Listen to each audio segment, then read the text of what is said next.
ஏய் ரேஷ்மா, அக்கா புடவை நல்லா இருக்கா? நல்லா இருக்குக்கா. 25,000 ரூபா. பவித்ரா விசேஷத்துக்கு போறோம்ல, நல்லதா கட்டிட்டு போனோம்ல. நீ கிளம்பல? இதான் கிளம்பிட்டேங்க்கா. இந்த சேலையிலையா? என்னடி? ஆமால, உன் புருஷனுக்கு வேலையும் இல்லை ஒண்ணும் இல்லை, வேற எப்படி சேலை எடுத்து கொடுப்பான்? வழி வக்கி எதுனாச்சும் இருந்தா பரவாயில்ல. சரி, நீ எனக்காக வெயிட் பண்ண வேண்டாம், நீ கிளம்பு, நான் அப்புறமா கிளம்பி வந்துக்கிறேன். காலையில எங்க போனீங்க? என்னங்க இது புடவையா? எங்க வேலைன்னு சொன்னீங்க, எப்படிங்க அது?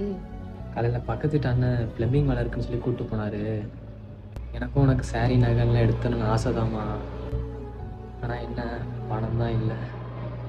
பார்த்தியா, வாங்கித்தணும்னு ஆசை இருக்கிற என்கிட்ட பணம் இல்லை, பணம் இருக்கிறவங்கள்ட்ட நல்ல குணம் இல்லை.